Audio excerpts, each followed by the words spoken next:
북한 국무위원장 김정은의 딸 김주애가 처음 모습을 드러낸 건 지난해 11월 18일 대륙간 탄도미사일 화성 17형 발사 현장이었습니다. 역사적인 중요 전략무기 시험 발사장에 사랑하는 자제분과 이후 1년간 김주애는 20차례 가까이 공개석상에 모습을 드러냈습니다. 김정은이 군 간부들과 악수하며 지나가자 그 뒤를 따라가면서 악수를 이어하는가 하면 열병식장에선 레드카펫을 밟으면서 인민군을 사열했고 수많은 사람들이 지켜보는 가운데 열병식 주석단에 김정은과 나란히 앉기도 했습니다.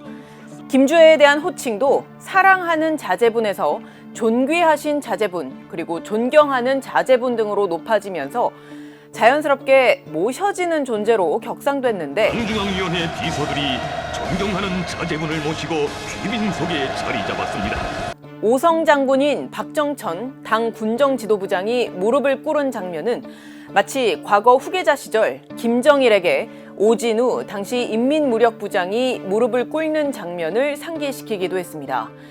김주애는 북한의 수령인 김정은의 뺨을 아무렇지 않게 만지는가 하면 최근에는 그를 뒷전으로 하고 본인이 주인공처럼 앞에 나서서 사진을 찍기도 했습니다. 정황상 김주애가 김정은 후계자급의 특급 대우를 받는 건 분명한데 현 시점에서 김주애가 후계자로 내정됐다고 볼 수 있을까요? 일단 정부는 김주애가 처음 등장했을 때 후계자설 가능성을 매우 낮게 봤지만 지금은 조금 달라진 기류가 읽힙니다. 김주애가 이미 후계자가 됐다고 단정하는 건 아니지만 후계자설이 사실일 가능성을 열어놓고 상황을 주시하는 겁니다. 김주애가 김정은의 후계자가 될 가능성을 배제할 수 없다. 네, 계속해서 이제 나오고 있는 행보를 본다고 한다면은 그런 가능성도 열어놓고 봐야 된다 이런 생각을 합니다. 조태용 국가안보실장도 얼마 전까지는 김주애가 후계자일까라고 생각했다면 지금은 김주애가 후계자일 것 같은데 맞느냐라고 따져보는 단계라면서 후계자라고 생각하고 검증을 해봐야 되는 게 아닌가 싶다라고 말했습니다. 실제로 김주애가 처음 등장한 날인 11월 18일은 미사일 공업절로 지정이 됐고 심지어 김일성이나 김정일 등 선대 지도자들보다도 이른 나이에 기념 우표의 주인공이 되기도 했습니다. 지난 2월 인민군 창건 75주년 기념 열병식에선 김주애 백마까지 등장한 데 이어 북한군이 계속 외쳐오던 김정은 결사옹위 구호 외에 김정은의 가족을 결사 보위하겠다는 구호가 처음 등장하기도 했습니다. 김주애가 아직은 후계자가 아니지만은 후계자의 길을 가고 있다라고 볼 수가 있습니다. 과거 김일성과 김정일, 김정은 그리고 김정숙에게만 사용했던 존귀하신이라는 표현을 쓴 거라든가 개인 숭배의 어떤 성격의 그런 용어를 쓴 것에 비춰봤을 때 후계자로 지명될 가능성은 있다고 봅니다. 일각에서는 김주애를 공개석상에 자주 드러내는 것이 핵미사일 개발로 한반도 정세를 긴장으로 몰아간다는 비난을 누그러뜨리려는 이미지 전략이자 체제 생존 차원에서 절박한 문제임을 대내외에 부각시키며 특히 두 개의 전쟁으로 관심이 쏠려 있는 미국의 시선을 붙들기 위한 의도라는 분석도 나옵니다. 북한이 약간 대남 심리전적인 측면이 있거든요. 북한의 핵미사일 고도화가 본질인데 그 본질을 가리기 위해서 그 무기 발사 때마다 등장하는 김주애의 모든 것이 프레임화를 설정하게 될 경우에는 오히려 심리전적 요소에 말리는 가능성도 높다. 실제 외신은 김주애의 첫 등장에 큰 관심을 모으면서 북한의 미사일 발사 이슈보다 김주애 자체가 검색어 1위에 오르는 상황이 벌어지기도 했습니다. 게다가 국정원이 지난 2017년에 추정한 게 사실이라면 김정은에게는 첫째와 셋째 아이가 있을 수 있는데 이 아이들의 실존 여부가 후계 구도에 큰 변수가 될 수 있습니다. 그 첫째 아이가 딸인지 아들인지 이에 대한 의견도 분분해요. 4대 세습은 강력하게 시사를 하는데 진짜 후계자를 감추기 위한 건지 아니면 김정은의 건강에 문제가 있어서 서두르는 건지 아니면 좀 더 부드러운 이미지를 활용하기 위한 정치적 선전인지 이 세 가지 가능성이 아직은 다 남아있다고 봐요. 근데 만약에 김주애가 후계자가 됐다. 결혼을 하게 되면은 그 다음 후계자는 성씨가 김씨가 아닌 사람이 될 수가 있겠죠. 적통의 개념이 사라지게 되는 거거든요. 대를 이어서 혁명 정통을 계승한다는 북한의 논리 자체를 뒤집어야 되는 상황이 되는 거고, 같은 백두 혈통으로서 이미 대내외적으로 많은 역할을 하고 있는 김정은의 동생 김여정의 존재도 북한이 김주애를 띄우는 하나의 요인일 수 있다는 분석이 나옵니다. 그런 아들도 있고 김여정의 역할도 있고, 그렇기 때문에 김주애를 통해서 김여정을 견제하고 엘리트들을 관리하는 것이지, 김주애가 그 차기 후계자라든지 그런 식으로 딱 명백하게 하지는 않는 것 같습니다. 사실 김주애의 등장 그 자체는 신비주의를 고수했던 김정일, 김정은의 세습대와는 확연히 다릅니다. 김정일은 32살이었던 1974년 당시 당 중앙위원회 정치위원으로 선출이 됐는데 실제 공식화가 됐던 것은 38살이었던 1980년 정치국 상무위원이자 비서국 비서 등으로 선출된 이후의 일이었습니다. 김정은의 경우 2009년 1월 15일 김정은이 후계자로 내정이 됐다는 연합뉴스의 보도를 계기로 내정 사실이 알려지게 됐지만 그 직후 한국 정부가 유보적인 입장을 취한 데다 1년여가 지난 시점인 2010년 9월에야 북한도 김정은의 당 중앙군사회의 부위원장의 선출 사실을 알렸기 때문에 내정 사실이 공식화된 건 꽤 시간이 흐른 뒤였습니다. 이처럼 비밀주의, 신비주의에 감춰졌던 만큼 김씨 일가의 어린 자녀의 때 이른 등장이 더 주목을 받을 수밖에 없는 건데요. 흥미로운 건 북한은 자체적으로 세습에 대한 사전적 정의로 부정적인 의미를 담고 있지만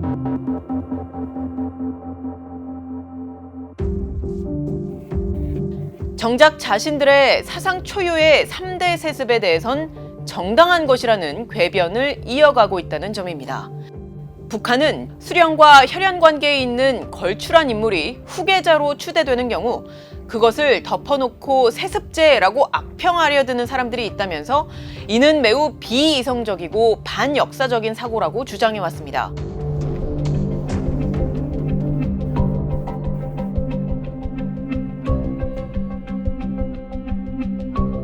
즉 2대든 3대든 4대든 이른바 백두혈통의 세습은 혈연에 기반했다기보다는 너무나 특출한 인물이기 때문에 세습을 하지 않을 수 없다는 강변인 것인데요. 북한은 신분제 사회라서 백두혈통은 사실상 왕족에 해당하고 빨치산 1세, 2세 이런 사람들은 귀족에 해당하고 나머지 간부들은 평민에 해당합니다. 그렇기 때문에 북한의 파워 엘리트들이 권력이 김정은에게서 김정은 딸로 이제 넘어가는 것에 대해서 이의를 제기할 수 없고, 북한은 3대 세습이라는 이미 전대미문의 상황에 이어서 세계 현대사 초유의 4대 세습국이 됨과 동시에 기존과 똑같은 논리로 세습을 정당화할 것이라는 점은 분명해 보입니다. 지금까지 뒷백이었습니다.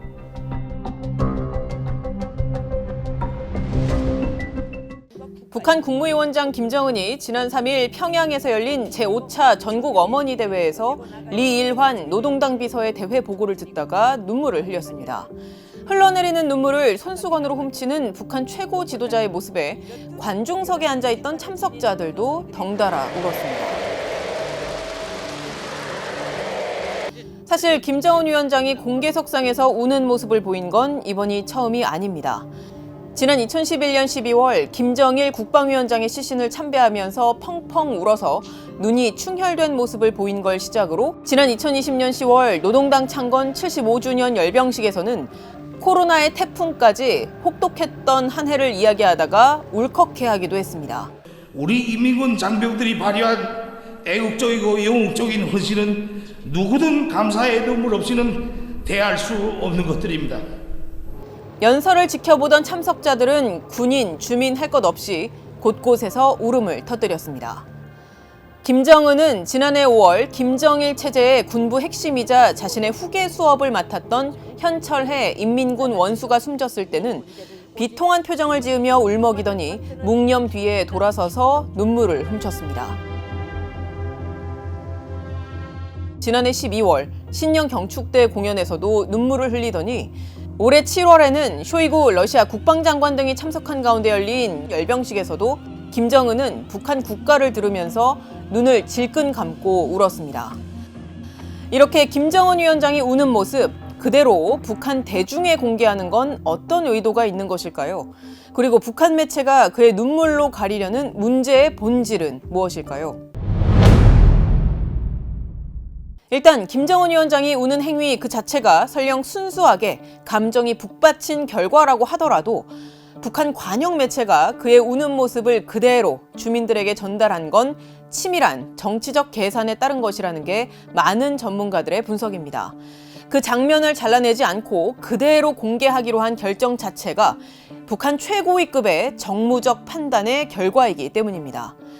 지도자가 만약에 눈물을 흘리더라도 그런 모습을 좀 안 보이는 것으로 사실 할 수 그렇지 않고 보여준다는 것 자체가 다른 그런 모습을 또 구축하려는 그런 의도도 분명히 있을 거고요. 그걸 보는 사람들로 하여금 우리 지도자도 이렇게 힘들게 일을 하고 있고 어머니의 노고를 이렇게 하고 있는데 우리도 더더욱 이제 뭔가 열심히 그렇게 해봐야 되겠다라는. 최근 눈물을 보인 행사 전국 어머니 대회는 북한의 낮은 출생률 문제 해결을 위해 여성동맹 등 북한의 여성, 어머니들의 적극적인 참여를 독려하는 행사였는데 올해 유독 잦은 사회적 동원으로 힘들었던 그들을 평양으로 초청해서 선물을 주고 또 눈물로 호소하면서 불만 여론을 잠재우려 한 걸로 보입니다. 사회적 동원이 엄청났거든요. 특히 이제 농업 분야의 동원들이 많았는데 이런 사회적 동원을 주도한 게 이제 특히 이제 인민반하고 여맹이었습니다. 근데 인민반장이나 여맹위원장은 100% 여성들이고 어머니들입니다. 많은 동원 속에서 힘들었던 어머니들을 이제 위로하고 그들을 더 독려하는. 김정은 위원장의 이번 눈물을 두고 생모에 대한 그리움, 생모를 우상화하지 못하는 데 대한 자괴감 등 여러 관측이 나오는데 고영희가 어머니지만 지금도 그 어머니 존재를 북한 사회에 공개하지 못하고 있거든요. 북한에서는 이제 후지산 줄기라고 얘기하는 백두혈통에 조금 빗겨 있는 그런 인물이 이제 그 자기 어머니이기 때문에 자기 어머니에 대한 회한도 거기 깔려 있다고 봐야 될 거예요. 단순히 북한 주민들뿐만 아니라 고위 간부들을 겨냥한 메시지도 담겼다는 분석이 나옵니다. 자기가 정권을 잡아서 11년이 됐는데도 아직 우상화를 못하잖아요. 당정군 간부들한테는. 왜 뭔가 신통한 술 노래가 왜 발견 못하고 의미가 대한 우상화를 하지 못하는 그런 죄책감을 불러일으키게 하는 이런 다목적 선전 프레임이 있는 것 같아요. 그 눈물의 진정성 여부라든가 실제 의도를 정확히 알 수는 없지만 적어도 그 모습을 관영 매체의 전파와 지면을 통해서 북한 주민들에게 다다르게 한 것은 북한의 선전선동, 특히 김정은 체제의 우상화와 밀접한 관련이 있습니다. 김정은이 공식적으로 수령화하고 있는 작업이 이제 본격화됐습니다. 이 사회주의 대가정을 유지하는 어버이 수령으로서 일상생활을 책임지는 어머니들을 돌보고 수령으로서의 김정은의 이미지를 극대화하는데 이번 어머니 대회가 큰 역할을 했고 북한 선전선동의 핵심은 이성과 합리성이 아닌 감성, 감정에 호소하는 겁니다. 당과 수령의 교시에 즉각적인 감동과 또 집단 행동을 유발시키는 게 목표입니다. 김일성 시기 북한은 스탈린 체제의 선전법을 도입하면서 주민들이 사용하는 쉬운 단어에 파시즘 기법을 결합했고 이어 선전선동을 중시한 1970년대 김정일 시기에는 적대와 분노가 수령에 대한 무조건적 충성이 되도록 체계화를 했는데 이러한 선대의 선전선동술은 현재 김정은 정권의 대중통치술의 원형이 되었습니다. 북한은 이제 선전선동의 기본이 이성을 자극해 하는 게 아니라 감성을 자극하는 생각을 요구하는 게 아니라 감성으로 헌신하게 만드는 거죠. 그 코드가 지금 이제 올해 김정은을 수령화하면서 여기저기서 나타나고 있습니다. 과거에도 적대와 분노 유발을 통해서 수시로 적에 대한 원초적인 적대감과 분노를 극대화시키고 또 이를 통해서 통치자와 자신의 희망을 일체화시키는 그래서 주민들 스스로가 자발적인 신민이 되도록 만드는 메커니즘은 있었지만 지금의 김정은처럼 지도자 본인이 우는 모습을 활용한 건 전례를 찾기 어렵습니다. 그런 장면이 없어요.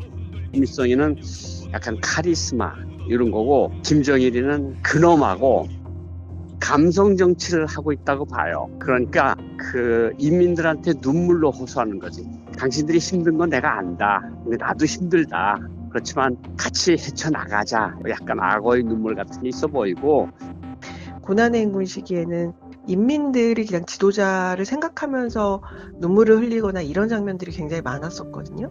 네. 근데 최근에는 이럴 때 실제로 지도자가 눈물을 흘리는 모습들을 보여준다는 것 자체가 정말 지도자가 그런 정도의 감정을 보여주는 것도 요구될 정도로 북한 사회가 가지고 있는 위기감은 상당한 것으로 보인다라는 생각이 좀 들어요. 중요한 건 북한이 그의 눈물로 가리려는 문제의 본질이 무엇인가라는 점입니다. 유엔 식량농업기구는 지난 3일 북한을 외부 식량 지원이 필요한 국가 46곳 중 한 곳으로 꼽았습니다. 17년 연속으로 북한의 식량 안보 상황이 불안하다고 평가한 겁니다. 매년 공급량이 수요량에 항상 미치지 못하는 구조적인 식량 부족 문제가 되풀이되는 걸로 보이는데 북한이 올해 추수 상황을 전하면서 연일 전례 없이 좋다라고 선전하는 것과는 결이 다릅니다. 또 북한 경제 성장률은 3년 연속 마이너스 성장을 보이고 있고 또 국민 총소득도 우리나라 60분의 1 수준으로 그 격차가 계속 벌어지는 상황입니다. 최근에는 북한의 재외 공관이 연쇄적으로 철수하는 것과 또 북한이 군사정찰 위성 발사 이후 GP 복원과 판문점 무장화 등을 통해 긴장을 고조시키는 것, 심지어는 딸 김주애를 계속 등장시키는 것도 이러한 경제적 어려움과 무관치 않다는 분석이 나오고 있습니다. 통일부 고위 당국자는 지난 6일 김주애가 세습 과정에서 후계자로 조기 등판한 것으로도 볼 수 있다고 언급했는데 김영호 통일부 장관은 김정은이 딸을 지속적으로 부각시키는 건 어려움 속에서 세습 의지를 과시하기 위해서 다소 서두르고 있다는 방증이다라고 말했습니다. 결국 북한 관영 매체가 선전선동의 수단으로 지도자의 눈물까지 활용한 것은 지도자가 눈물로 호소해야 할 만큼 열악한 북한 사정을 보여주는 방증임과 동시에 핵미사일 개발로 국제사회의 고강도 제재 그리고 경제적 어려움을 자초했지만 여전히 군사력 강화에 모든 자원을 쏟아붓고 있는 현 상황, 이 상황의 모순을 가리기 위한 의도일 수 있어 보입니다. 지금까지 뒷배기였습니다.